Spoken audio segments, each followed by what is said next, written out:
Communist terrorism शांत झाला आहे, पण बंगाल शांत होत नाही आहे. उलट इथून जाऊन लोक संपूर्ण देशाला अशांत करत आहेत.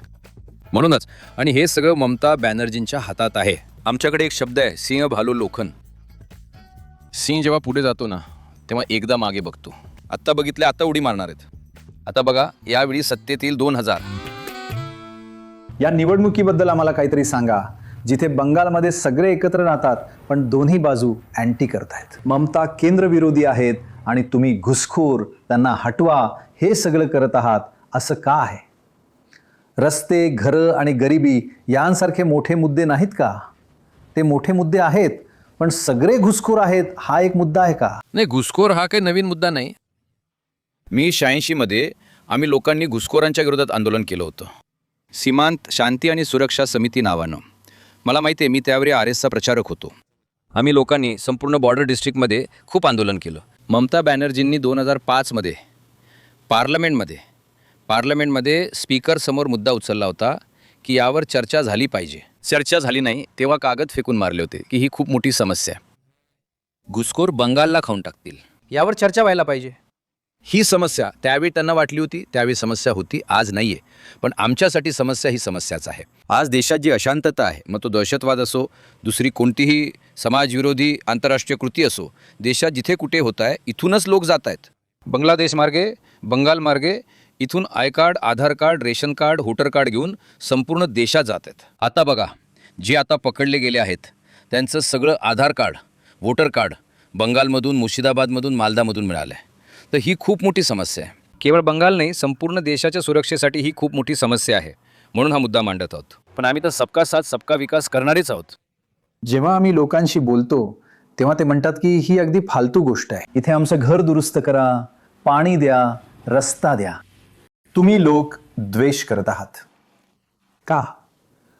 आणि यात काही पुरावा नाही आहे की संपूर्ण देशात हीच समस्या आहे. दुसरी समस्या पुरावा आहे. इथे एवढी गरिबी आहे तर 50 वर्षापासून तर काही विकास झालाच नाहीये. 34 वर्ष कम्युनिस्ट शासन आणि पीसींचे ममता शासन, सेम तेच चाललंय. तेव्हाही घुसखोरांची समस्या होती, आजही आहे. राज्यानुसार GDP हा UP पेक्षा खूप जास्त आहे, राजस्थानपेक्षा खूप जास्त आहे, मध्य प्रदेशपेक्षा खूप जास्त आहे, BJP शासित राज्यांपेक्षा खूप जास्त आहे. फाळणीनंतर देशासाठी बंगालचा GDP 24% होता, आज 9%वर आलाय. सांगा जबाबदार कोण आहे? कम्युनिस्ट आहेत, मग हे लोक आहेत, आम्ही तेच बोलतो आहोत. तुम्ही या जागेवरून पूर्वीही निवडणूक लढवली आहे. आता ही जागा सुमारे 2% अगदी लहान बहुमताची आहे. असं कसं की तुमच्यासारखे एक वरिष्ठ नेते आणि इतक्या जागा आहेत ज्या सुरक्षित आहेत. तुम्ही लोकसभेत होता, आता तुम्ही इथे परत आलात. तुम्ही इतक्या अटीतटीच्या, इतक्या चुरशीच्या जागेवरून कसे लढत आहात? म्हणजे त्यांनी तुम्हाला एक सुरक्षित जागा द्यायला हवी होती, म्हणजे तुम्ही राज्यभर प्रचार करू शकाल. बघा, आता जो बदल परिवर्तनाचा जो नारा आम्ही दिलाय, परिवर्तन हवं आहे, त्यामुळे प्रत्येक क्षेत्रात जनतेचा हाच आवाज आहे. शिक्षण बघा, बंगाल आघाडीवर होता, बंगालमध्ये शिक्षण नाही. 8,500 शाळा यावर्षी बंद होणार आहेत. जिथे विद्यार्थी नाहीत किंवा शिक्षक नाहीत, 26,000 शिक्षकांच्या नोकऱ्या खाल्ल्या गेल्या, त्यांना कोटातून काढून टाकण्यात आले. आता 42,000 असे कर्मचारी आहेत शिक्षण विभागात, त्यांची नोकरी जाणार आहे. सगळीकडे भ्रष्टाचार झालाय. आरोग्य विभाग, आज आरोग्याच्या बाबतीत सरकारी रुग्णालयांची सर्व पायाभूत सुविधा कोलमडली आहे. तुम्ही पाय ठेवू शकत नाही, वरांड्यात, रस्त्यात लोक पडून आहेत, कोणतीही किमान सेवा त्यांना मिळत नाही. शिक्षण आणि आरोग्य बंगालमध्ये आघाडीवर आहे. इतकी चांगली वैद्यकीय महाविद्यालये आहेत, बाकी प्रशासकीय अवस्था बघा. आता सर्वोच्च न्यायालय काय म्हणत आहे? निवडणूक आयोगाला घेरले जाते. सर्वात जास्त आंतरराष्ट्रीय हालचाली बंगालमध्ये होत आहेत. काश्मीर शांत झाले आहे. दुसरा थंड आहे, कम्युनिस्ट आतंकवाद थंड झाला आहे. पण बंगाल थंड होत नाहीये, उलट इथून जाऊन लोक संपूर्ण देशाला अशांत करत आहेत. म्हणूनच आणि हे सर्व ममता बॅनर्जीच्या हातात आहे. आता जो मालदामध्ये पकडला गेला आहे त्याच्या विरोधात ममताजी बोलतायत. तो माणूस त्यांच्यासोबत उभा राहून भाषण देणारा, सोबत बसणारा व्यक्ती आहे, आज आंतरराष्ट्रीय कारवायांमध्ये पकडला गेला आहे. तर हे जे होत आहे, हे बंगालची जी एक राष्ट्रवादी विचारधारा इथे नेहमी राहिली आहे, तिच्या विरोधात जात आहे आमची सगळी गोष्ट. ही आमच्यासाठी खूप शर्मेची गोष्ट आहे. म्हणून परिवर्तन हवे आहे. तुम्ही हे सांगा की आता आम्ही पाहिलं की भाजप जिथे जिथे निवडणुका जिंकली आहे तिथे तिथे महिलांच्या खात्यात पैसे ट्रान्सफर केले. बंगालमध्ये लकी भंडारमध्ये ममता बॅनर्जी सुद्धा हे करत आहेत. तर तुम्हाला वाटतं का की इतर राज्यांमध्ये तुम्ही तीच योजना लागू करून निवडणुका जिंकता आणि इथे TMC निवडणूक हारेल? बघा, महिलांना आर्थिक मदत करायला हवी, जरूर करायला हवी. भाजप करते, सर्व सरकारं कमी जास्त करतात. वेगवेगळ्या लाडली योजना मध्य प्रदेशात शिवराजजींनी सुरू केल्या. आमच्या इथे दारिद्र्य रेषेखाली खूप लोक आहेत. जर एका व्यक्तीच्या कामाने कुटुंब चालू शकत नसेल, जर महिलांना मदत केली तर एकतर त्यांच्या हातात पैसे द्या किंवा त्यांना स्वावलंबी करा. हेल्प ग्रुपच्या माध्यमातून त्यांना स्वावलंबी करा. लखपती दिदी बनवा, तर कुटुंबाला मदत होईल. तर आम्ही तर म्हणतोय की तुम्ही 500 रुपये वाढवले, आम्ही तर गरज पडल्यास त्याच्या दुप्पट करू. बजेटमध्ये पैसे नाहीत, बजेट डेफिसिटमध्ये आहे आणि 500 देणार? पैसे कुठून येणार? मजबुरीचं. मी पण किती वर्षापासून वाट पाहतोय की माझ्या घरात पण वरून पैसे यावेत. बघा, राजकारणात काहीतरी मजबुरी आहेच, जी आज नाही व्हेनेझुएला कसा बुडालाय. अशाच ढोल पॉलिटिक्समुळे श्रीलंकेची हालत काय आहे. पण लोकशाहीत ही अशी परिस्थिती आहे. निवडणूक जिंकणं सर्वात मोठं प्राधान्य असतं, पण भारतीय जनता पक्ष हे घेऊन पुढे जात आहे. 21 राज्यांमध्ये 3 वेळा माननीय पंतप्रधान मोदीजी आहेत आणि देशाला आम्ही पुढे नेत आहोत. ज्या प्राथमिक गरजा आहेत, गरीब कल्याण योजनेच्या माध्यमातून घरात रेशन पोचवत आहोत. 81 कोटी लोकांच्या घरी 5 वर्ष झाली. त्यांची गॅसची व्यवस्था असो, घराच्या छताची व्यवस्था असो, पाण्याची व्यवस्था असो, या सगळ्या ज्या प्राथमिक गोष्टी आहेत, त्यामुळे 28 कोटी लोक जे गरिबी रेषेच्या खाली होते ते वर आले आहेत. परिणाम तर झाला आहे. जर अशा प्रकारे एखाद्या समाजाला द्यावं लागेल, बंगालसारखं एक गरीब राज्य आहे, द्यावं लागेल, द्या. पण आधी तर तुमचं उत्पन्न असायला पाहिजे ना. उत्पन्नाचा स्रोत कुठे आहे? तुमचं बजेट कुठे आहे? भाजप तर आधी मध्यमवर्गीय पक्ष होता, व्यापाऱ्यांचा पक्ष होता, शहरी पक्ष होता. पण तुम्ही इथे कलकत्त्यात तर जागा जिंकू शकत नाही. जोपर्यंत कलकत्त्यात जागा जिंकणार नाही, तुम्ही राज्यात कसे जिंकणार? तुम्ही शहरासाठी काय करणार, काय करत आहात की ते लोक तुम्हाला मत देतील? नाही, आम्ही तर आता जिंकायला सुरुवात केली आहे ना. भाजपा बंगालमध्ये कुठे होता? मी 16मध्ये आलो, पहिल्यांदा आम्ही विधानसभा जिंकलो, 3 जागा मी होतो, त्यात अध्यक्ष होतो. मग 77 झाले, उडी मारली. हा सुद्धा एक इतिहास आहे ना. कुठेच झालं नाही. एक खासदार आम्ही कुठेतरी दार्जिलिंगमध्ये जिंकलो होतो. 19मध्ये 18 झाले. आता बंगालनं पाहिलं आहे की भाजपा काय आहे, भाजपाचं काम काय आहे, सुशासन काय आहे. तुम्ही लोकांना परिवर्तन हवं आहे. आता बघा, डाव्या लोकांनी 34 वर्ष राज्य केलं. बंगालमध्ये कलकत्त्यात कधीच राज्य केलं नाही. एकदा त्या लोकांनी कॉर्पोरेशन जिंकलं होतं, केवळ एकदा 35 वर्षात. हा नेहमीच काँग्रेसचा गड राहिला आहे. तो पूर्णपणे TMCमध्ये शिफ्ट झाला. हे संपूर्ण नॅशनलिस्ट जे फोर्स आहे ते आता BJPमध्ये येणार आहे. आता जिथे आम्ही अगदी कमजोर होतो, सगळ्यात चांगली सीट तिथून येईल. दिलीपदा, तुम्ही म्हणालात की तुम्ही पक्षाच्या पहिल्या 3 आमदारांच्या बॅचमध्ये एक होता. जर आज तुमच्या पक्षाची कॅम्पेनरची लिस्ट पाहिली तर लियांदर पेस, दिलीप घोष आणि शुभेंदू अधिकारी, फुटनोटमध्ये ते मंगल पांडे यांच्याही खाली येतात. तर तुम्हाला वाईट वाटत नाही का? Do you need to be pleased politics by these people? राजकारणात या सगळ्या गोष्टी सेकंडरी होतात. पक्ष कुणाला आणेल, कुणाला सोडेल, कुणाला पुढे ठेवेल, हे पक्षाच्या हातात आहे. आमचा सर्व भारतीय पक्ष आहे. मी 6 वर्ष प्रेसिडेंट होतो, ऑल इंडिया व्हाईस प्रेसिडेंट होतो, MLA झालो, MP झालो. आज माझ्यावर कोणतीही जबाबदारी नाही आहे, पण मी तितकाच ॲक्टिव्ह आहे जितका पूर्वी होतो, तितकंच काम करत आहे. पक्षाला वाटलं मी असेंब्ली लढवली पाहिजे म्हणून तिकीट दिलं, तर मी काम करत आहे. या दृष्टिकोनातून आम्ही काम करतो. आणि भाजपाचे जे करोडो कार्यकर्ते आहेत ना, ते वर्षभर मशीनसारखं काम करतात आणि प्रत्येक निवडणूक जिंकतात. हा त्याचा फंडा आहे. तुम्हाला वाईट वाटतं? काही हर्ट होत नाही. पार्टीने मला संधी दिल्याने, एवढी मोठी संधी दिली, मी माझ्या ताकदीने शक्ती सामर्थ्य लावून त्या पार्टीला पुढे नेलं आहे.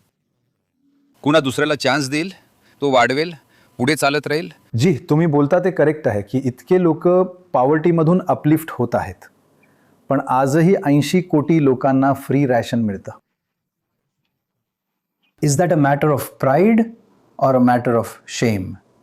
की 50 वर्ष 60 वर्षाच्या इंडिपेंडन्स नंतर आपल्या देशात इतकी कमी प्रोग्रेस झाली आहे की 80 कोटी लोकांना खाणेपिणे सरकार देते. यामध्ये काही शंका नाही आहे. BJP तर 11 वर्षापासून 11 इयर्स ऑलरेडी. पण आम्हाला वाटलं की आज देश यांच्यासोबत उभा राहू शकतो, किमान मिनिमम फूड देऊ शकतो. तर आम्ही फूड देत आहोत, फूड मिळून जाईल, राहायला घर देऊ शकतो. तो स्वतः नाही बनवू शकत, आम्ही देत आहोत. आज आपल्या देशाकडे देण्यासाठी तर इतकी ताकद आहे की 81 कोटी लोकांना रेशन देऊ शकतो, कोट्यावधी लोकांना घरं देऊ शकतो, शौचालय देऊ शकतो. प्रायमरी रिक्वायरमेंट्स आहेत. ह्याच्या आधीच्या सरकारने तर विचारच केला नाही आहे. देणं तर लांबची गोष्ट आहे.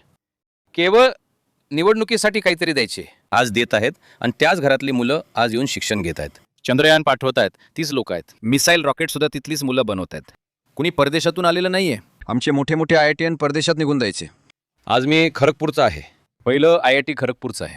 ह्यावेळी 2,40,00,00,000चा ॲग्रीमेंट झाला आहे कॅम्पस सिलेक्शनमध्ये एका मुलाचं. तर 1500हून जास्त असे आहेत. 1 ते 2 कोटींचं त्यांचं वार्षिक ॲग्रीमेंट झालं आहे. अरे कुणी विदेशी कंपनी नाही आहे. इंडियामध्ये त्यांना जॉब मिळत आहे. एवढे पैसे देणारी कंपनी पण आहे. आणि आमचे सर्वात मेरिट जे आहेत ते सुद्धा इथेच काम करत आहेत. हे आम्ही तर त्यांना काम देण्यासाठी काम दिलं आहे. त्यांची जी प्रतिभा आहे ती कामी आणतो. म्हणूनच तर एवढा सगळा आयफोन फॅक्टरी बनल्या ना. आम्ही जगाला आयफोन पुरवठा आहोत, कम्प्युटर पुरवठा, सॉफ्टवेअर पुरवठा करत आहोत. आणि नवीन नवीन चंद्रयान म्हणा, मंगळयान म्हणा, भारताने कधी विचार केला नव्हता. आता तर आम्ही लोक फायटर जेटपासून ते जहाज बनवणार आहोत.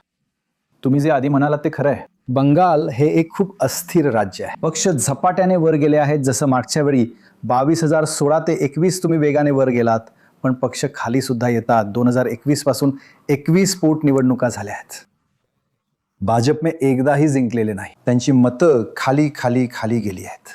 हे भाजपसाठी एक उतरती कळा लागल्याचं चिन्ह आहे का? पश्चिम बंगालमध्ये पोटनिवडणुकीत जो सत्तेत असतो तोच जिंकतो. 2021मध्ये आम्ही 4 पोटनिवडणुका जिंकल्या होत्या. 21मध्ये नाही, 2019मध्ये लोकसभा निवडणुकीच्या वेळी ज्या लोकांनी राजीनामा देऊन आले होते त्यातल्या 4 आम्ही जिंकल्या होत्या. त्यात आमचा एकही नव्हता. एक होता जिंकून आला होता. पण तुम्ही जे म्हणालात की उतरती कळा लागली आहे, प्रत्येक पक्षाच्या आयुष्यात होतं, व्यक्तीच्या आयुष्यात होतं, व्यवसायात नुकसान होतं. पण ममता बॅनर्जींना बघा, इंडियामध्ये होत्या त्या. 2004मध्ये जेव्हा इंडिया हरला त्यावेळी त्यांच्याकडे त्याआधी 8 जागा होत्या. त्यानंतर फक्त त्याच एकच जिंकल्या होत्या. पण दुसऱ्यांदा ते सत्तेत आले. हा राजकारणाचा खेळ आहे. कधी ॲप कधी डाऊन होत राहतं. आता डाऊन झालंय. आमच्याकडे एक शब्द आहे, सिंह बाल लोक लोको. सिंह जेव्हा पुढे जातो ना एकदा मागे बघतो. आता बघितले, आता झेप येणार आहेत. आता बघा, ह्यावेळी सत्तेत येईल 2000. महिलांचं मत, TMCला महिलांची सगळी मतं किंवा बहुसंख्य मतं मिळतात. तुम्ही फक्त 20 उमेदवार महिला उमेदवार उभे केले. त्यांनी 51 उमेदवार उभे केले. त्यांच्या उमेदवारांपैकी 20% महिला आहेत. जेव्हा तुमच्याकडे फक्त पुरुषांचा पक्ष म्हणून पाहिलं जातं तेव्हा तुम्हाला महिलांची मतं मिळण्याची अपेक्षा कशी आहे? संपूर्ण देशात महिला भाजपला मत, मोदींना मत देतात. बंगालमध्ये देत नाहीत. साहेब देतात. SC ST OBC सगळे देतात. बंगालमध्ये तर आम्ही नुकतं सुरू केलं आहे. इथे महिलांना लक्ष्मी भंडार वगैरे वगैरे दिलं जातं, ज्यामुळे त्यांच्या मनावर थोडासा प्रभाव पडतो की आपल्याला कोणीतरी देत आहे. ह्याच्या आधी कोणी दिलेलं नाही आहे. त्यामुळे हे त्यांच्यासाठी एक सकारात्मक गोष्ट राहिली आहे. पण महिलांची सर्वात जास्त असुरक्षितता बंगालमध्येच आहे. 7 ते 70 वर्षाच्या कोणत्याही महिलेला सुरक्षा नाही आहे. आता सांगा, RG करमध्ये डॉक्टरवर बलात्कार आणि हत्या झाली आहे. देशात कुठं झालं आहे का? मॅनेजमेंट कॉलेज, जे देशातलं 1 नंबरचं कॉलेज आहे, तिथंही एका महिलेसोबत अनुचित प्रकार घडला आहे. लॉ कॉलेज कसबामध्ये झाला आहे, मुलीवर बलात्कार झाला आहे. हे तर बंगालच्या बाहेर कुठेच होत नाही. यामुळे लोकांना वाटलं की हे चुकीचं होतंय, महिला बदल घडवतील. सर, 80 ते 90 लाख बंगालच्या लोकांची नावं कापली गेली आहेत. यात तुमचे कोर वोटर्स मतुआ, राजबंशी सुद्धा आहेत. हे तुम्हाला चांगलं वाटतंय का, किंवा हे तुम्हाला इलेक्टोरली तुम्हाला डॅमेज करेल? बघा, बिहारमध्ये 6 कोटी वोटर्स आहेत. 65 लाख तिकडून गेले आहेत. काही प्रतिकार नाही, प्रतिवाद नाही, भांडण नाही, जजेसना कुणी अरेस्ट केलं नाही, मारलं नाहीये. सगळ्यांनी मान्य केलं. इलेक्शन सुद्धा झालं. इथं 7.5 कोटी वोटर्स होते. त्यात आत्तापर्यंत 70-80 कोटी लाख गेले, तर काय पर्सेंटेज आहे? हे तर नॉर्मल आहे. आपलं बॉर्डर स्टेट आहे. घुसखोरी होत आहे. आज नाही, 40 वर्षापासून आफ्टर पार्टिशन होत आहे. तर हे लोक तर आहेतच इथे. आणि जे हिंदू सुद्धा आलेत त्यांच्याकडे डॉक्युमेंट्स नाहीत. आम्ही CA मध्ये त्यांना सांगितलं होतं रजिस्ट्रेशन करा. ज्यांनी केलं नाही तर ते एलिजिबल नाहीत. हे नॉर्मल प्रोसेसमध्ये झालं आहे. मला वाटतं आणखीन जास्त जाणार आहेत. धन्यवाद. थँक्यू. धन्यवाद. Thank you very much sir.